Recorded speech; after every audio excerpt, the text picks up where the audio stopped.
Hello everyone, welcome to my channel PKP. आज की class में हम सीटेट 2020 के लिए ईवीएस एनसीईआरटी क्लास 5th का चैप्टर नंबर 17 से लेकर आगे के चैप्टर देखते हैं। और ये आज आपका लास्ट वीडियो है ईवीएस कंटेंट का। ठीक है, इसके बाद हम पेडागॉजी स्टार्ट करेंगे और साथ ही साथ जितने भी प्रीवियस ईयर क्वेश्चंस आए हैं उनको हम करेंगे। तो आज आप इसको बहुत अच्छे से पढ़िएगा और उसके बाद आप प्रॉपर वीडियोज़ को फिर से आप प्रीवियस वीडियोज़ से लेकर अभी तक की सारी वीडियोज़ को देखकर पूरे कंटेंट को अच्छे से ख़त्म कर दीजिएगा, ताकि आपके 15 में से 15 मार्क्स 100% श्योर हो जाएं। ठीक है, जितनी ये वीडियोज़ हैं इनमें से ही आपके 100% बनने वाले हैं क्वेश्चंस, जो कि टोटली एनसीईआरटी बेस्ड होंगे। क्लियर। अब हम स्टार्ट करते हैं चैप्टर नंबर 17 से। चैप्टर नंबर 17 है आपका अक्रॉस द वॉल। ठीक है, यहाँ पर किसकी बात हो रही है? वॉल की बात हो रही है। वॉल का मतलब क्या होता है? एक दीवार होती है। ठीक है, जो एक तरीके से कह सकते हैं कि आजकल भी जेंडर डिस्क्रिमिनेशन बहुत ज़्यादा ही हो रहा है। ठीक है, यानी कि लड़कियों का भेदभाव लड़के लड़कियों में, तो वो एक तरीके का क्या है? वॉल है। ठीक है, दीवार का रोल प्ले करता है। तो यही सब चीज़ें हैं कुछ जो इस चैप्टर में हम देखते हैं। ठीक है, पहला पॉइंट है नागपांडा और अफसाना मंसूरी। ठीक है, नागपांडा और अफसाना मंसूरी बास्केटबॉल कहाँ पर है? तो ये टीम मुंबई में है। ठीक है, और विक्टोरिया टर्मिनस की बात की जाए, विक्टोरिया टर्मिनस क्या है? एक तरीके का रेलवे स्टेशन है, जो कि कहाँ पर है? मुंबई में है। साथ ही साथ मुंबई में अगर आप देखोगे तो वहाँ पर एलटीटी भी है। ठीक है, और ये छत्रपति शिवाजी टर्मिनल भी है, वहाँ पर लोकमान्य तिलक टर्मिनल है। तो इस तरीके से आप देखोगे तो वहाँ पर विक्टोरिया टर्मिनल, लोकमान्य टर्मिनल, ठीक है, और शिवाजी टर्मिनल, तो ये सारे वहाँ पर क्या है? रेलवे स्टेशन हैं। नेक्स्ट आता है जो ये चैप्टर है अक्रॉस द वॉल। इस चैप्टर का उद्देश्य क्या है? इसका मीनिंग क्या है? इसका एम क्या है? मोटो क्या है? क्यों बना ये चैप्टर? तो इसका मेन ये है कि जो गेम होते हैं स्पोर्ट्स में, जो गेम होते हैं उसमें जो गर्ल्स और बॉयज़ होते हैं उनको जो चांसेस मिलने चाहिए वो इक्वल होने चाहिए। मीन्स लड़के और लड़कियों को बराबर चांस मिलना चाहिए। ऐसा नहीं है कि यहाँ पर ये बोला जाए कि ये लड़की है ये तो ये गेम नहीं खेल सकती, ठीक है, ये लड़के हैं तो यही खेल सकते हैं। Nothing like that. तो वहाँ पर क्या हो, सबको इक्वल अपॉर्चुनिटी मिले। दैट मीन्स कि यही इस चैप्टर का मोरल है। ठीक है, नेक्स्ट पॉइंट जो देखना है वो है सोलापुर। कहाँ पर है सोलापुर? तो सोलापुर कहाँ है? मुंबई में है। और ये जो टीचर हैं, टीचरों को बच्चों को समझाना चाहिए। जो टीचर हैं, जो शिक्षक हैं, इन्हें बच्चों को समझाना चाहिए कि जितने भी प्लेयर्स होते हैं, ठीक है, जो ये प्लेयर्स होते हैं, खिलाड़ी होते हैं, वो किस तरीके का खेल खेल रहे हैं, उससे उनकी पहचान बनती है, उनकी आइडेंटिटी बनती है, ना कि उनकी कास्ट से, उनकी जाति से या उनके आर्थिक स्थिति से, मीन्स उनकी इकोनॉमिकल कंडीशन से। इसका मतलब ये समझो, आज सब लोग जानता है MS धोनी, सब लोग यही जानते हैं ना MS धोनी, बट कोई उनका सरनेम जानता है? कोई उनकी कास्ट जानता है? नहीं। ठीक है, विराट कोहली, लेकिन फेमस किससे हैं? वो कोहली से, ठीक है, लेकिन वो क्या है? एक प्लेयर हैं।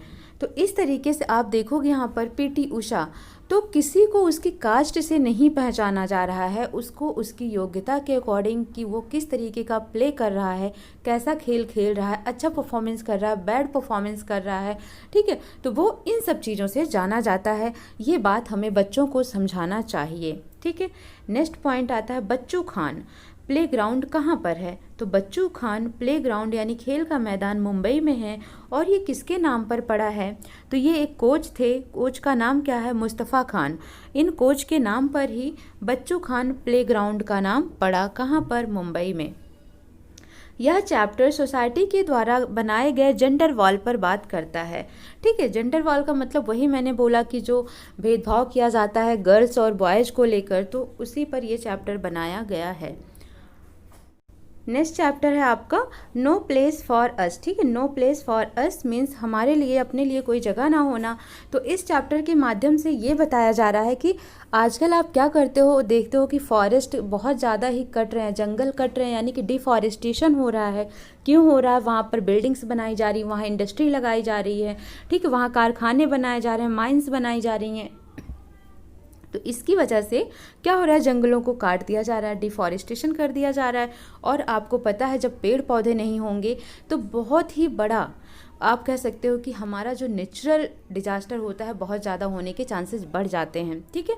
क्योंकि जो ये प्लांट्स होते हैं ना, ये ऑटोमेटिक एक रोल प्ले करते हैं। प्लांट्स का काम क्या होता है कि ये क्या करते हैं, कार्बन डाइऑक्साइड को अपने अंदर इनहेल कर लेते हैं और ऑक्सीजन को वो क्या करते हैं, इनहेल करते हैं, ठीक है। तो वो एक्सहेल करते हैं, तो वही ऑक्सीजन हम लोग लेते हैं। और जब ये प्लांट होता है, ठीक है, एयर देता है और खाने भी देता है, फूड्स देता है और हवा चलती है, मानसून अच्छा रहता है। तो काफ़ी चीज़ें होती हैं जो प्लांट के द्वारा, जंगलों के कारण बहुत ही अच्छा मानसून, अच्छा सब चीज़ रहता है। लेकिन हो क्या रहा है वो इस चैप्टर के माध्यम से बच्चों को बताना है। इस चैप्टर के माध्यम से बच्चों को डैम या बांध के अलग अलग काम के बारे में जानकारी दी जा सकती है कि जो ये डैम होता है, बांध होता है, ये एक दीवार की तरह ही बनाया जाता है। कहाँ पर बनाया जाता है, जहाँ पर वाटर होता है, वाटर बॉडीज़ को रोकने के लिए, ताकि वाटर एक जगह पर इकट्ठा रखा जा सके। अब ये डैम क्या होता है, डैम का काम कई काम होता है। आप बता सकते हो कि डैम बनाया जाता है ताकि पानी को इकट्ठा करके इलेक्ट्रिसिटी प्रोड्यूस किया जा सके, ठीक है।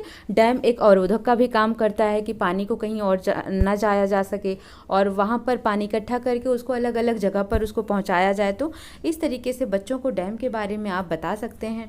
नेक्स्ट है, बच्चों को अपने आसपास के डैम का उदाहरण देकर समझाया जा सकता है। अगर आप जहाँ रह रहे हो वहाँ आसपास कोई बांध बना है, कोई डैम बना है, तो आप उनका एग्जाम्पल देकर उन्हें समझा सकते हो, ठीक है। जैसे पंजाब में क्या है, जो पंजाब के आसपास रह रहा हो वो बता सकता है कि भाखड़ा नागल बांध है वहाँ पर, तो वो इसका एग्जाम्पल देकर आसानी से समझा सकते हैं।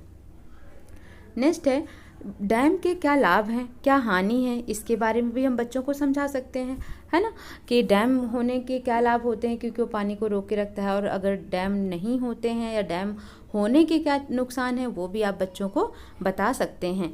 नेक्स्ट पॉइंट है, जब लोग किसी प्राकृतिक आपदा या किसी और कारण से एक से दूसरी जगह जाते हैं तो क्या क्या प्रॉब्लम्स आती हैं, इन सब बातों पर आप बच्चों से अच्छे से डिस्कस कर सकते हो। इसका मतलब ये हुआ कि जब नेचुरल डिजास्टर आता है कहीं पर, तो आपको पता है वहाँ पर पूरे घर, उनके खाने पीने की सारी मटेरियल्स और भी चीज़ें, जो उनका रहन सहन सब खत्म हो जाता है।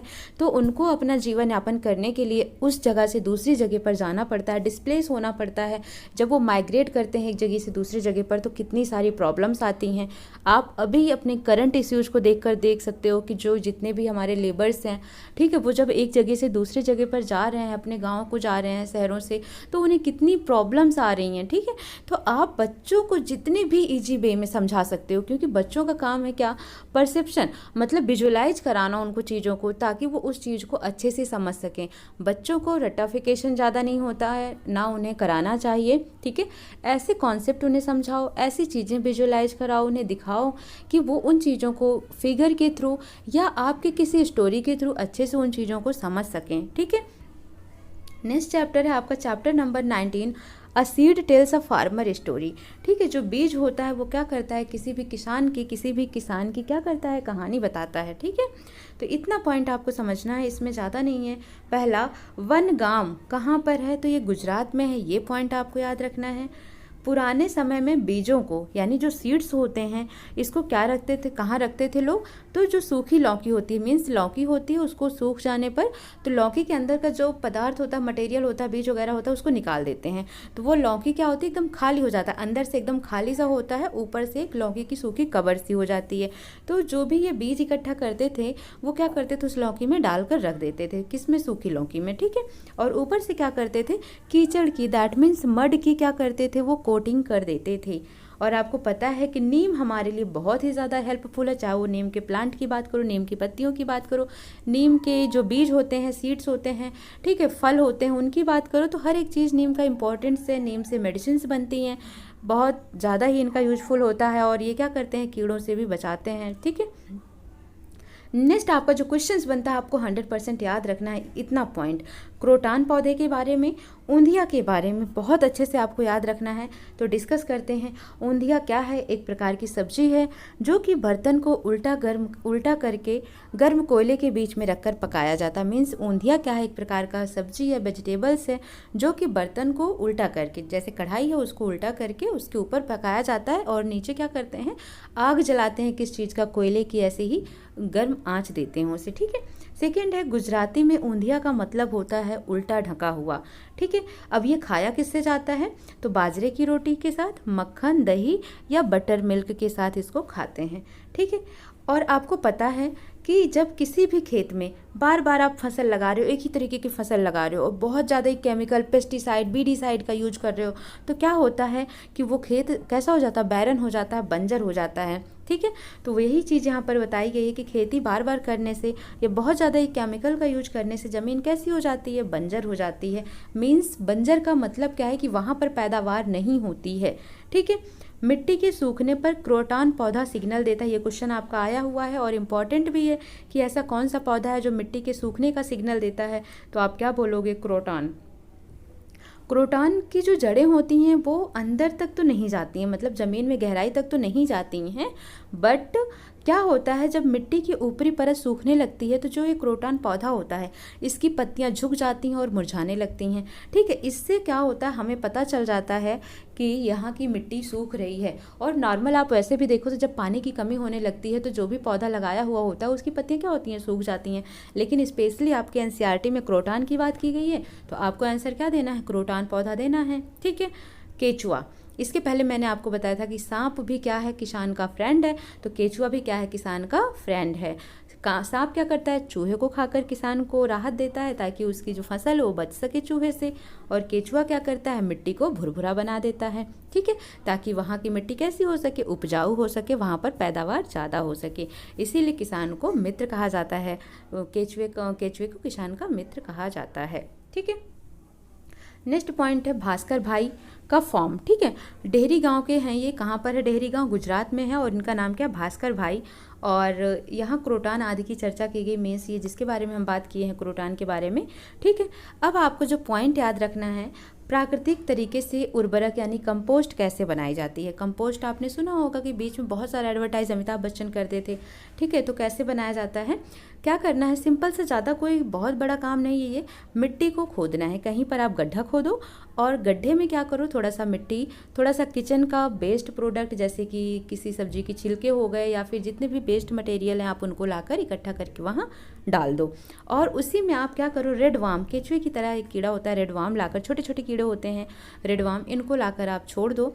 ठीक है, और कुछ दिन बाद आप देखोगे तो ये क्या होता है, जब खुदाई करोगे वहाँ पर तो कंपोस्ट खाद बनकर ये तैयार हो जाता है। बहुत ही अच्छा होता है फसलों के लिए ये आपका नेचुरल, एक तरीके से कह सकते हो केमिकल होता है, केमिकल ना होगा, ये क्या है, नेचुरल खाद है। ठीक है, नेक्स्ट है आपका chapter number 20, whose forest. Whose forest किसका जंगल।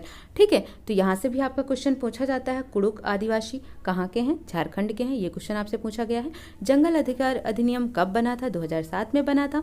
यह अधिनियम किसके बारे में बात करता है, तोरंग का मतलब क्या होता है। तो इस टाइप के आप वन लाइनर क्वेश्चन तो आ ही जाते हैं एग्जाम में। तो हम पढ़ते हैं इस चैप्टर को अच्छे से।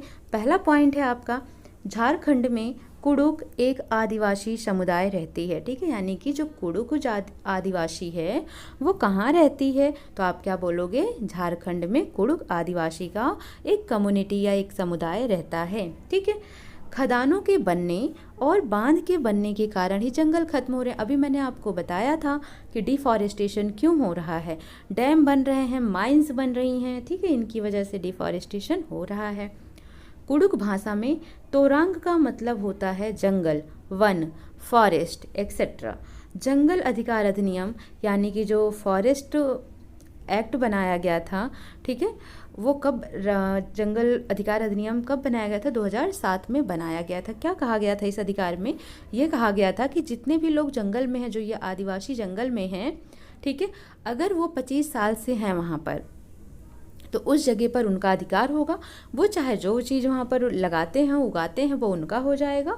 ठीक है, तो यही है जंगल अधिकार अधिनियम। कोई उनको उनकी ज़मीन से, उनकी उस जगह से उनको हटा नहीं सकता है। यही था जंगल अधिकार अधिनियम जो कि 2007 में बना था। ठीक है, राइट ऑफ फॉरेस्ट एक्ट कब बना था, 2007 में बना था। जिस मैदान में 1 टिन बीज उगा सकते हैं उसे क्या बोला जाता है, 1 टिन ऑफ लैंड कहा जाता है। ठीक है, नेक्स्ट है जंगल अधिकार अधिनियम, वही एक्सप्लेनेशन जो मैंने अभी आपको बताया था कि 25 साल से अगर कोई जंगल में एक ही जगह पर रह रहा है तो वो वहाँ पर जो चाहे उगा सकता है, ये उनका अधिकार होता है, उन्हें कोई वहाँ से हटा नहीं सकता है। ठीक है, यही था।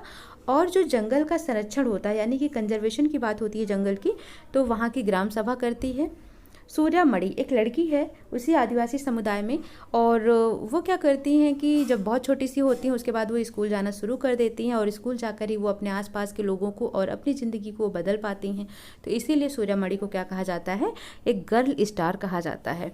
गर्ल स्टार का मतलब होता है एक तरीके का प्रोजेक्ट जो साधारण, जो सिंपल यानी कि ऑर्डिनरी गर्ल्स होती हैं उनकी एक्स्ट्रा ऑर्डिनरी कहानी को बताता है, असाधारण कहानी बताता है कि कितनी प्रॉब्लम सहकर उन्होंने स्कूल जाकर अपनी लाइफ को चेंज किया है। ठीक है, और यहाँ पर तो पढ़ाई भी नहीं हो पाती है ना। तो ये चीज़ बिल्कुल नहीं करना है, क्योंकि आपको बिना कुछ किए तो कुछ मिलने वाला नहीं है, क्योंकि ये कंपटीशन वर्ड है और आपको पता है कि कंपटीशन के टाइम पे तो वही आगे जाएगा जो थोड़ा सा मेहनत करेगा।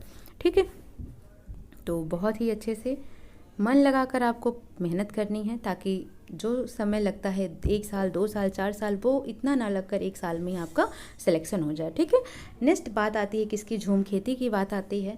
झूम खेती क्या होती है, एक फसल को काटने के बाद उसे कुछ साल के लिए छोड़ दिया जाता है। जैसे आपने गेहूं की फसल लगाई और उसके बाद छोड़ दिया उसके कई सालों के लिए, ठीक है, लेकिन वहाँ पर अगर कोई घास फूस उग रही है, कोई खरपतवार उग रहा है, बीड्स उग रहे हैं या बाँस छोटे छोटे उग रहे हैं, तो उनको जलाना, वहीं पर जला दो, उनको क्या करो, जला दो, और जो उसकी राख होती है वही क्या करती है, जो ज़मीन है उसको उपजाऊ बना देती है। ठीक है, जब खेती करने के लिए ज़मीन अच्छे से उपजाऊ हो जाती है तो मिट्टी को हल्का सा तोड़ते हैं, लेकिन मिट्टी को क्या करते हैं, जुताई नहीं करते हैं, मीन्स उसकी फर्टिलाइजेशन नहीं करवाते हैं।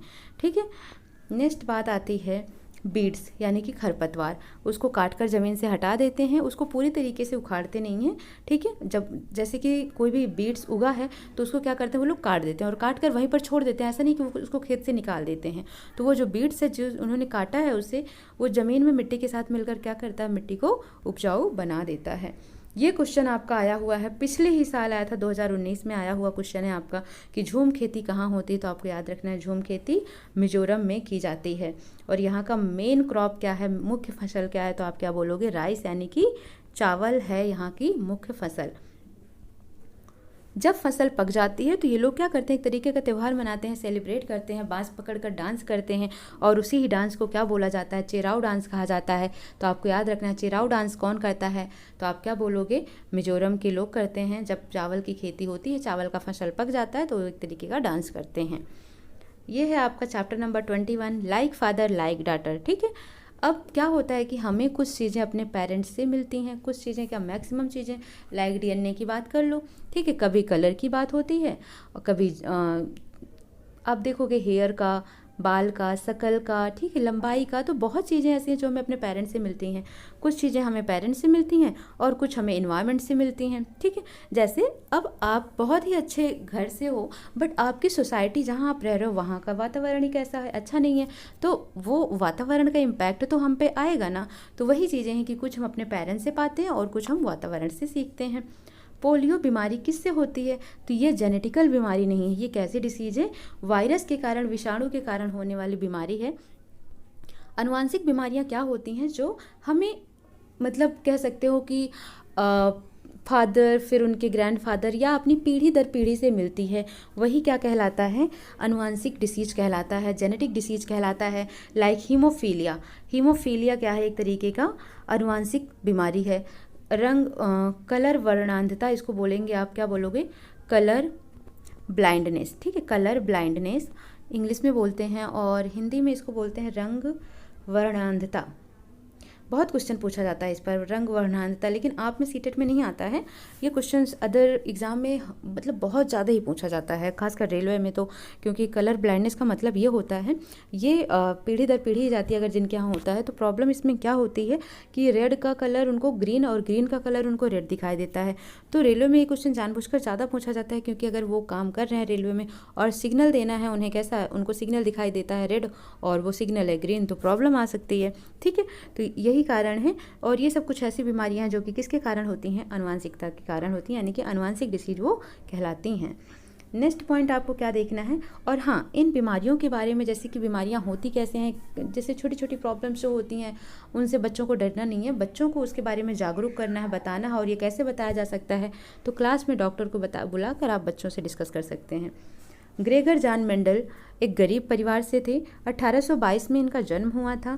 इन्हें ही जेनेटिक्स का फादर माना जाता है, आनुवंशिकता का पिता माना जाता है।